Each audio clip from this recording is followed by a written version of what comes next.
What a wonderful feast we have had, both spiritually and physically. And I want to thank Gail for inviting me to speak today. I appreciate working with the Eagle Forum and other groups. I was telling one of the ladies at the table that we had been involved in 1977 with the International Women's Year Conference when these wonderful little uneducated housewives went back and found out that we really needed to do our homework. And we tried to do that, and it was a wonderful experience because I think from that time on, we realized that the family was in jeopardy. I appreciate the testimonies, if I may say that, of the speakers that have spoken to us, because powerful ideas can change lives.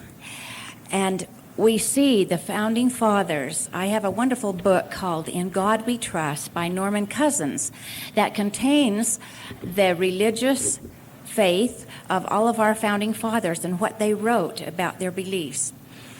And he asked the question, how is it that in this very small geographical area on the eastern coast of North America, there should arise such an array of genius that would bring forth the concept, the idea that every man was capable of learning and being able to take part in self-government.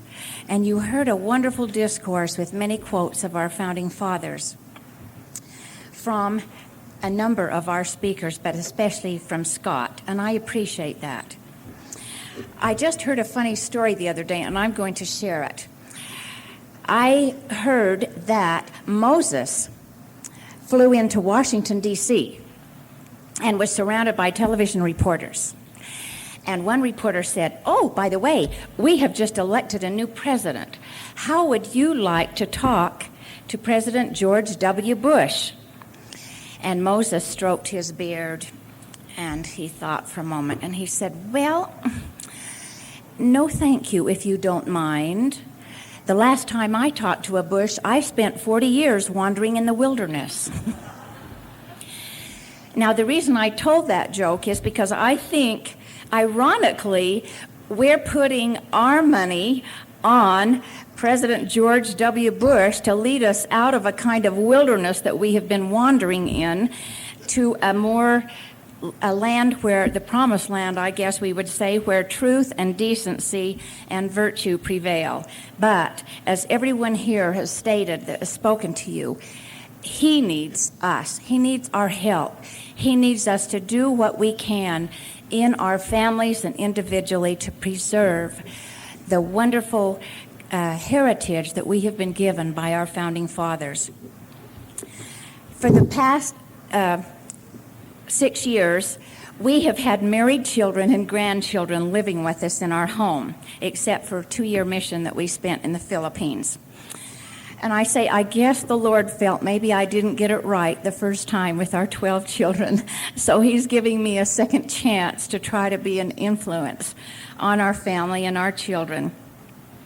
I've been tending 5 grandchildren for most of the summer and this fall while my daughter gets her degree, works on her master's thesis for a master's degree.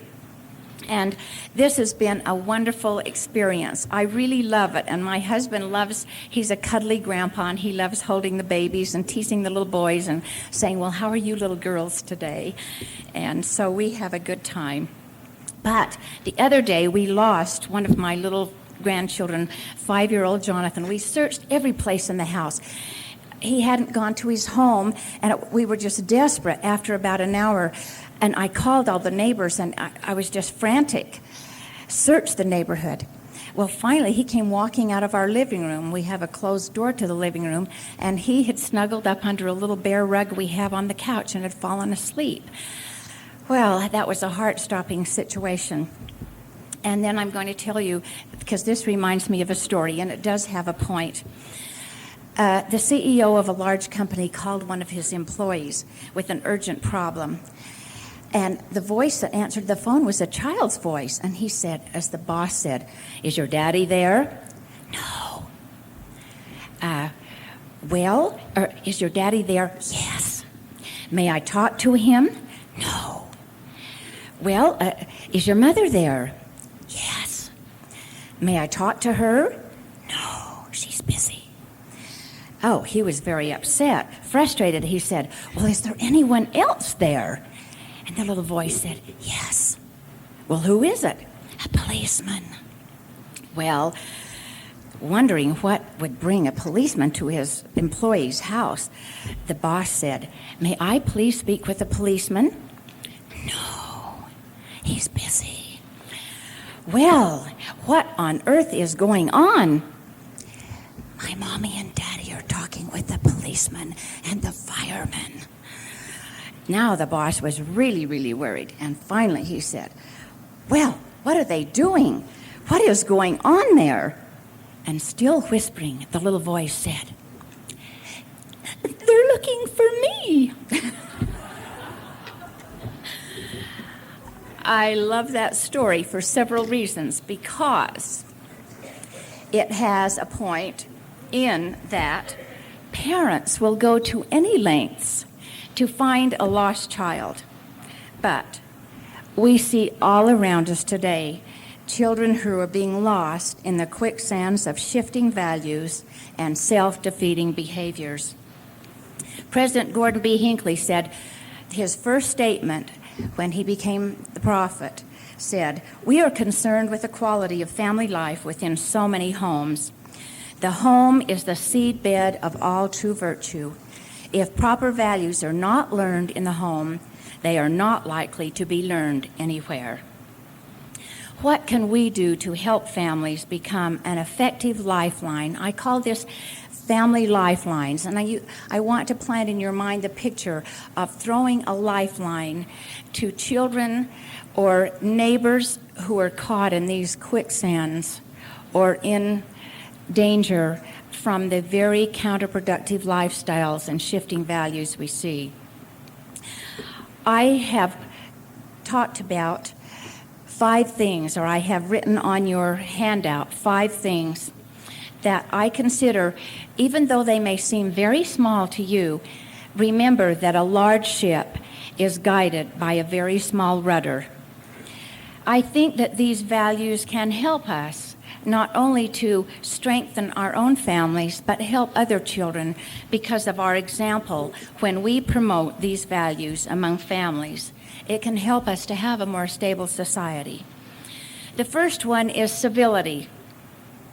Manners are morals. Teaching courtesy and self-discipline is important. Second, discipline with a loving human touch. Third, work. You don't have to, you get to.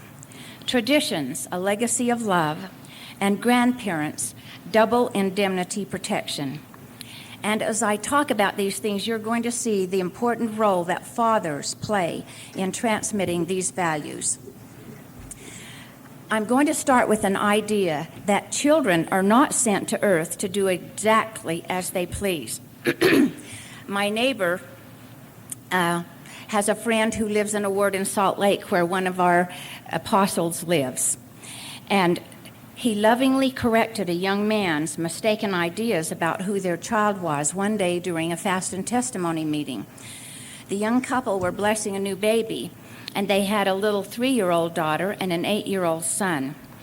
During the meeting, this little 3-year-old girl was just horrendous. She screamed and yelled and wanted to run up and down the aisles, and when her parents tried to restrain her, she screamed and yelled louder, so the little boy took her to the cultural hall to play. The young father bore his testimony about how grateful they were to have this new baby, and then he asked the congregation to please excuse the bad behavior of his daughter. He said, I hope you'll overlook Jenny's disturbances. We had to wait 5 years before she came along, and we're so happy to get her that we let her have her way. She has a mind of her own. I guess you could say she's a child that came to earth to do exactly what she pleases. When the other young father sat down, Elder B, who was sitting at the back, walked up to the podium and asked to bear his testimony. He told of a couple that he had recently interviewed who had been living for the past year in a small farming community in Idaho, while the young husband was teaching seminary there. The young man loved his teaching assignment, but his wife was a big city girl who had been used to having her own way. She complained endlessly about the inconveniences of living in a doinky town full of doinky people. The store only had one brand of canned peas, she exclaimed in disgust to Elder B. Sadly, her young husband was not able to continue his seminary assignment there because of his wife's selfish and critical attitude. Then Elder B looked at the congregation and said, "No child comes to earth to do exactly as he pleases. There are unfortunate consequences down the road when a child is given his way all the time. He becomes spoiled and undisciplined. A child must be taught correct behavior over and over and over until he learns. He must be restrained from destructive or disruptive acts, but with kindness. He must be taught that he is a child of God, and he should act that way." The meeting ended, and after most of the people left, Elder B walked up to the young couple and asked them if he could talk to Jenny. They sent their son to the cultural hall, who brought back the little girl, kicking and screaming all the way. Elder B picked her up in his arms and gave her a hug and smiled at her. And he told her that he loved her. And then, holding her out at arm's length, he looked her right in the eye and said, "Jenny, today I hope I have just changed your life." Well, children do not need socializing as much as they need civilizing. And this story is not uncommon. Parents, I think, are being, as we have heard this morning, are being intimidated by the things that are happening in our society with social counselors, the Child Division of Services, and so forth. We are being intimidated because we don't want to be harsh or abusive. We often become too permissive and let our children grow up without any restraints or training in appropriate behavior. This produces self-willed and disobedient children.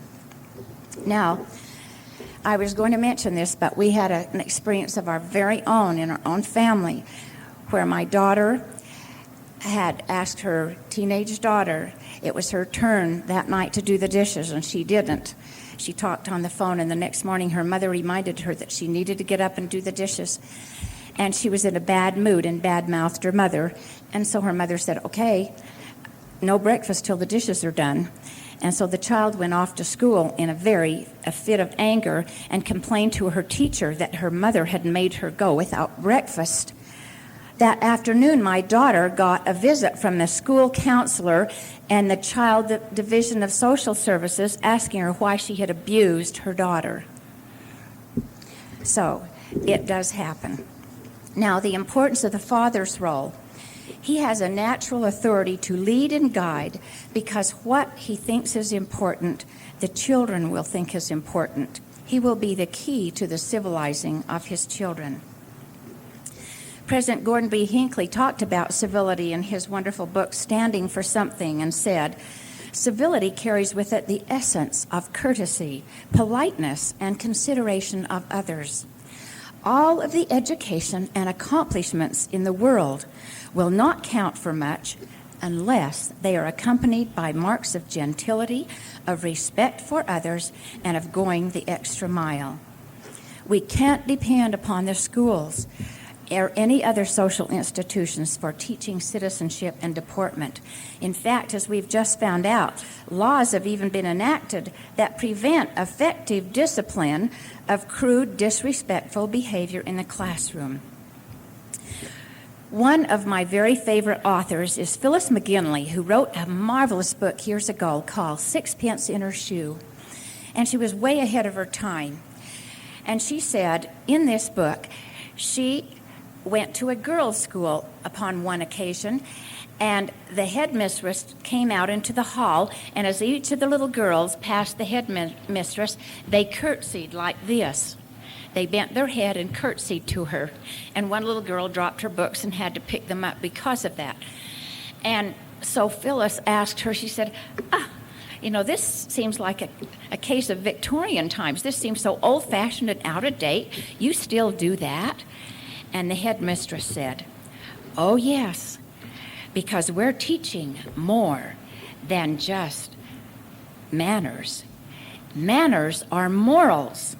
They are exercises of the body for the sake of the mind and soul. Yes, good manners do count. It is one way of teaching morality. A gesture such as saluting the flag, for instance, can instruct the mind and heart. The flag is a symbol of our country. We salute it to express our feelings of patriotism and gratitude. Gestures of respect are demonstrations of virtue, unquote.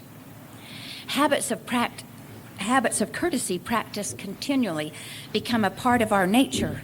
If we continually say please and thank you, it becomes a habit, not only learning good manners, but respect for others. It becomes a part of a child's character.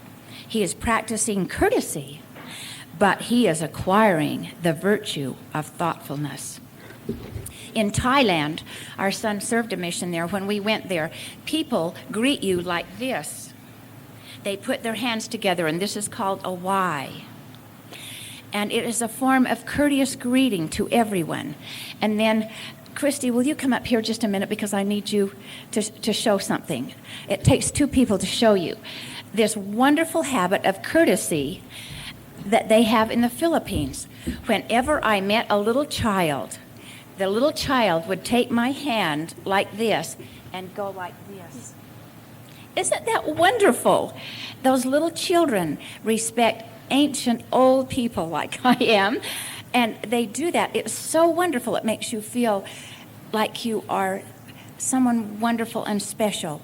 And they teach all of their little children these habits, and they help you across the street. They take your arm like this and help you across the street and do all sorts of wonderful things. Thank you so much, dear.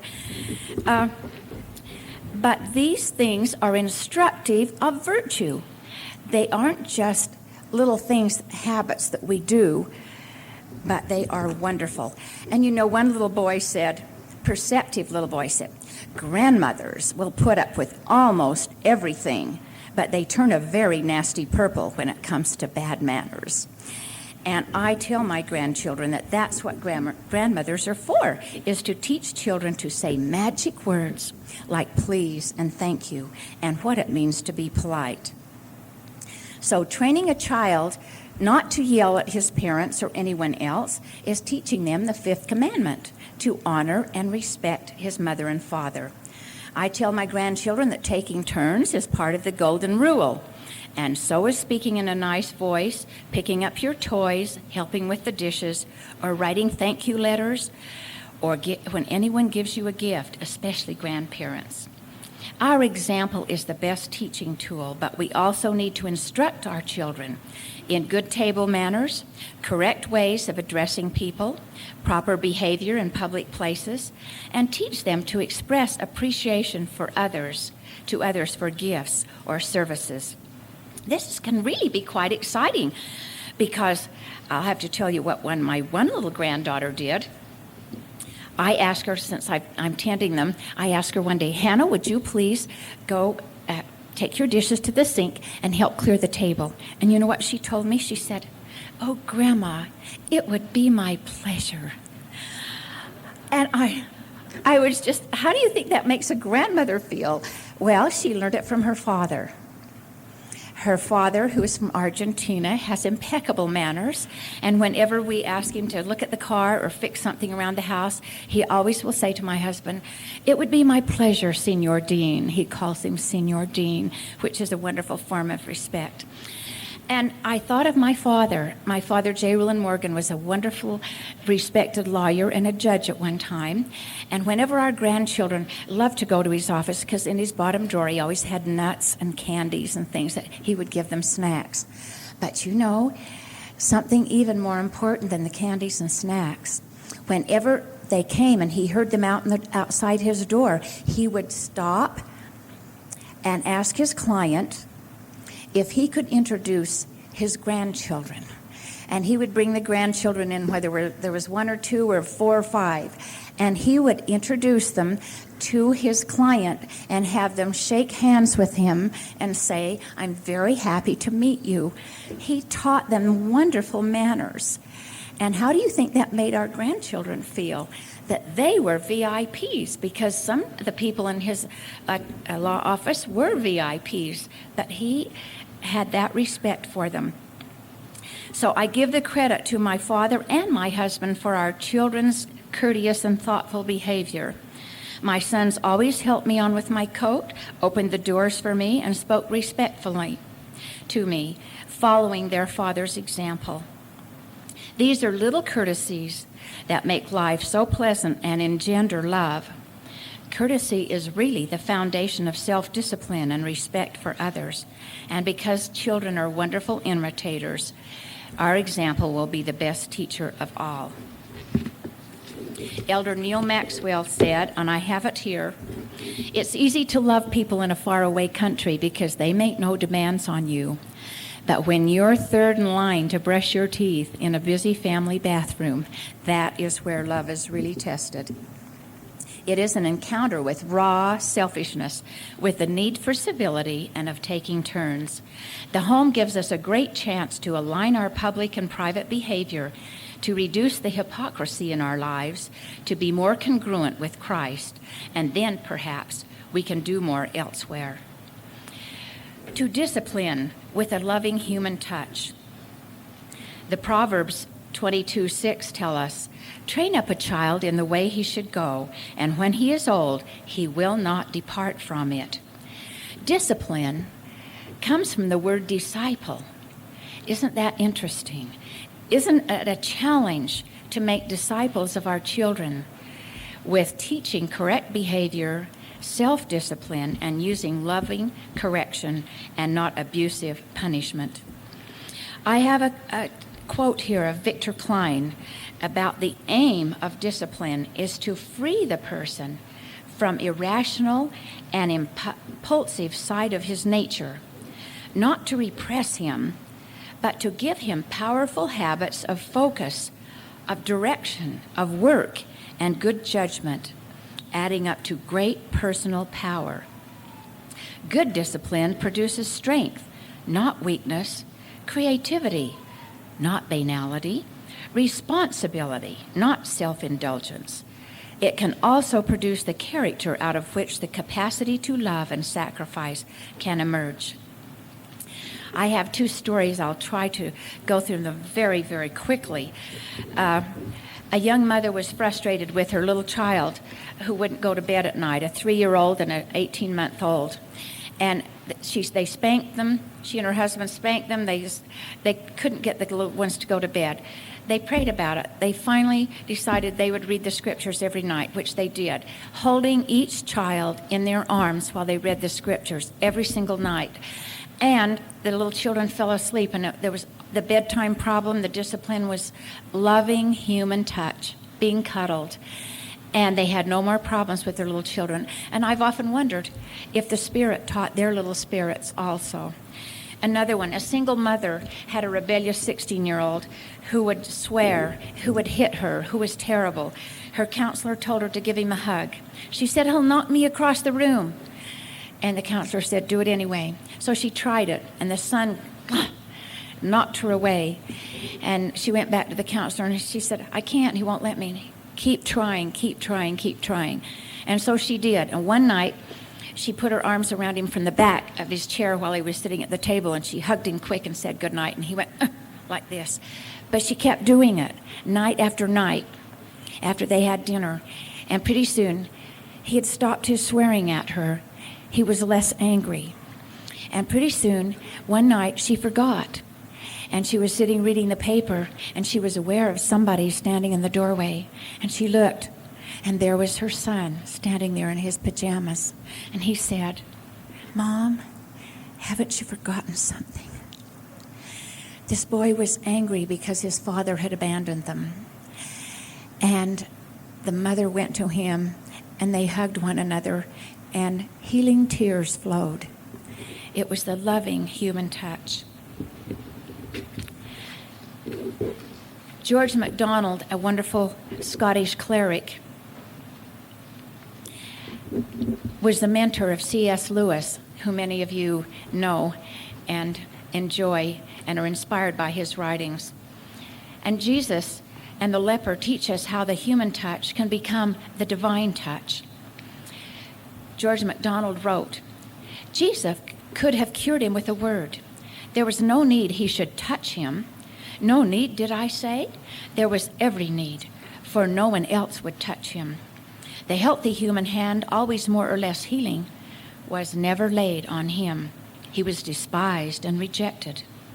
It was a poor thing for the Lord to cure his body. He must comfort and cure his sore heart. Of all men, a leper, I say, needed to be touched with a hand of love. It was not for our master, our brother, our ideal man, to draw around him the skirts of his garments and speak a lofty word of healing, that the man might at least be clean before he touched him. The man was his brother. An evil disease cleaved fast to him. Out went the loving hand to the ugly skin, and there was his brother as he should be, with the flesh of a child. I thank God that the touch went before the word. Nor do I think it was the touch of a finger or of fingertips. It was a kindly healing touch in its nature as in its power. O blessed leper, thou knowest henceforth what kind of a God there is on earth. A God such as himself only can reveal to the hearts of his own. That touch was more to that than the healing.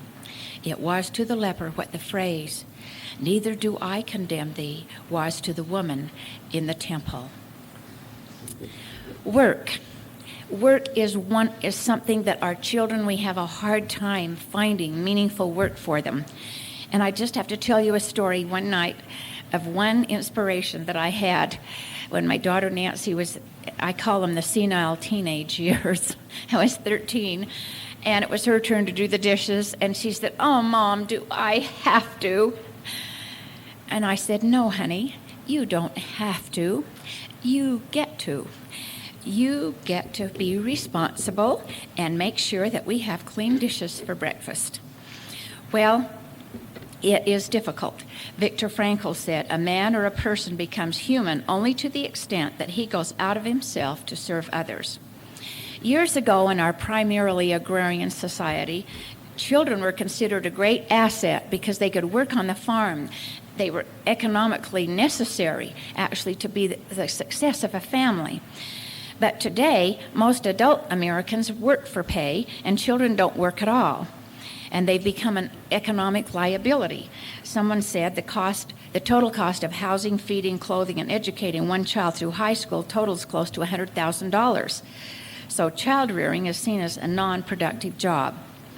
Few children realize that an animal has to be fed and cared for and killed to provide a super burger, or that potatoes have to be planted and weeded and dug to provide French fries.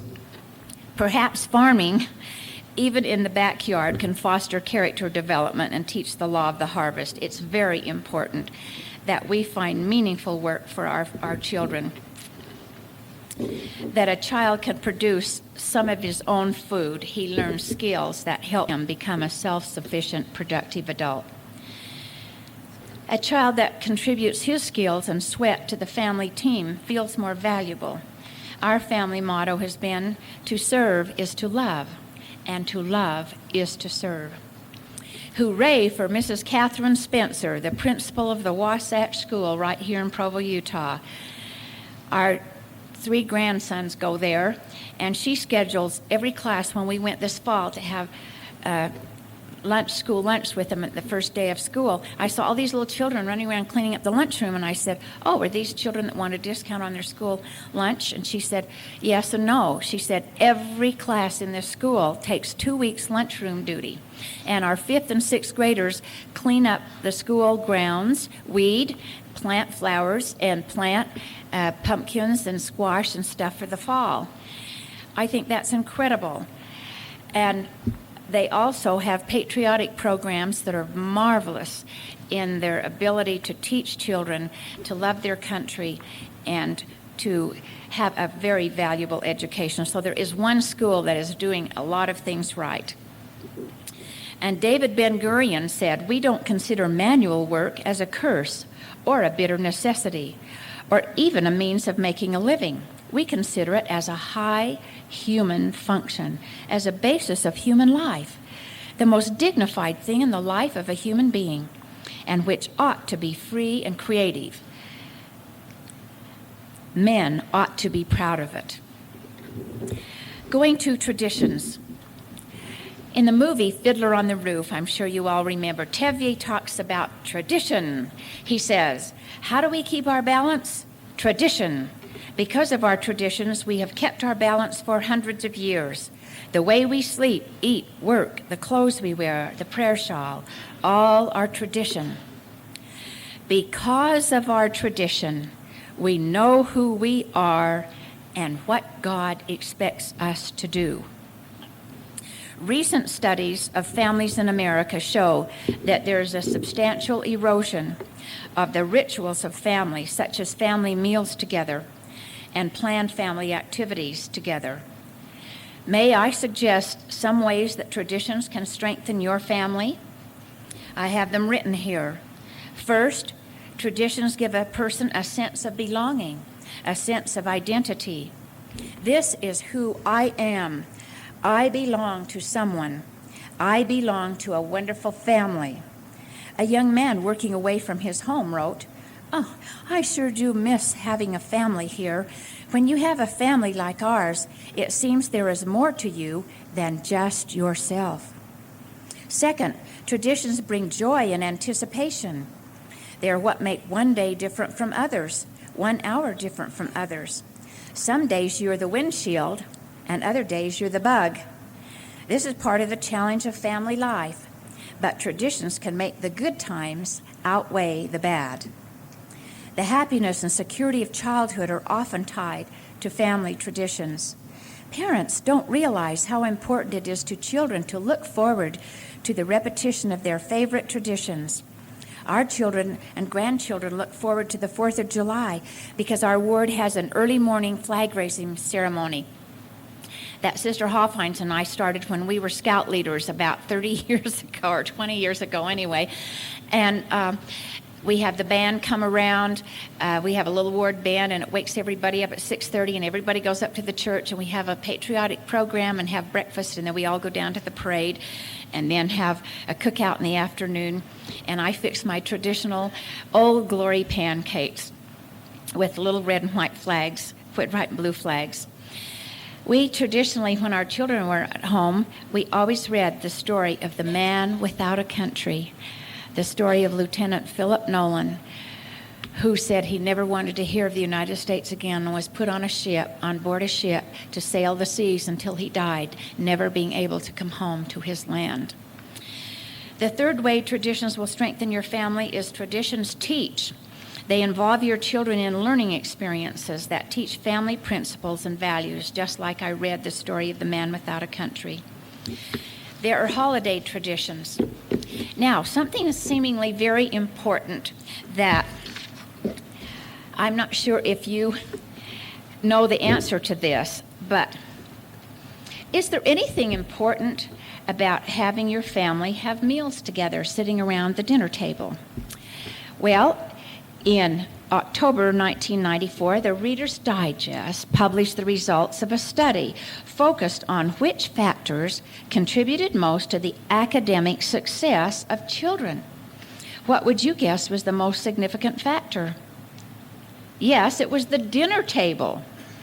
It wasn't the religion, it wasn't the ethnic, it wasn't the two-parent or one-parent family, it wasn't the financial success of the family.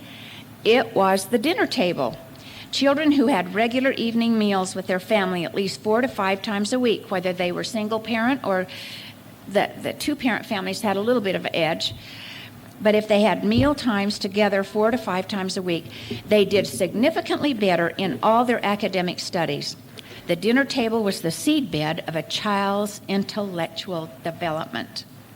Evidently, the opportunity to converse with parents on a regular basis and the natural questions and discussions that followed were strong motivational factors in the child's ability to do well in school. Meal times can become a discussion ritual, an evening round table where the day's activities are shared and ideas are expressed. The dinner table is an ideal place to teach values with refreshment for body and spirit. Well, I'm going to cut this short. Patriotic traditions you can have. We managed to take all 12 of our children at various times, not all at once, on what they call the hysterical pilgrimage.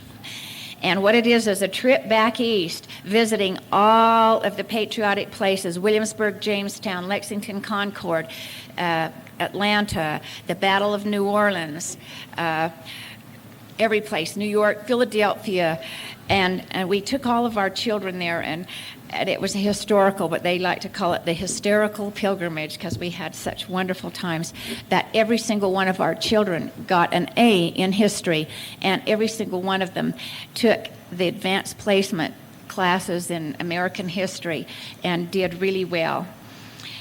So you can teach on the spot if you have a love of history. Work traditions. It's wonderful to have involve the children in spring and fall cleanup. That helps with their work habits also, but it unites the family in a common effort. Religious traditions. We've said a lot about this. Family prayer morning and evening, daily scripture reading, priesthood blessings, family get-togethers for baptisms, mission farewells, homecomings, or marriages all strengthen the family. Family reunions. Just before we went on our mission, I was determined. We planned a family reunion, and I said, I don't want to just go have fun. I want it to really count for something. Maybe we won't come back from this mission, and this is the last chance I'm going to have to influence my children. And so what we thought we would do, I found on a little trivet that goes on the table the Payne family coat of arms as I was traveling one time. And I thought, well, let's knight our children. Let us make them royal knights or ladies of the Royal House of Paynes. And so at our family reunion that year, we celebrated the light by having every one of the mothers tell something important about each child, credentialing them so that they were worthy to be a lady, knighted a lady of the Royal House of Payne. And I got my neighbor who was with the ROTC at BYU to let me to go ask them if I could borrow their big, beautiful ceremonial sword, which I did. They let me take. Oh, it's absolutely gorgeous, the Air Force ROTC sword. And we took it up to Oregon where our family reunion was. And we had T-shirts, white T-shirts that had our family coat of arms on it. And I found some little toy armor for the little tiny children, and I got a CTR ring that said, choose the right. And our theme that year was Fidelis Sequamur Christus, which means faithfully we will follow Christ. And the teenagers thought that was cool because not many people knew what it meant.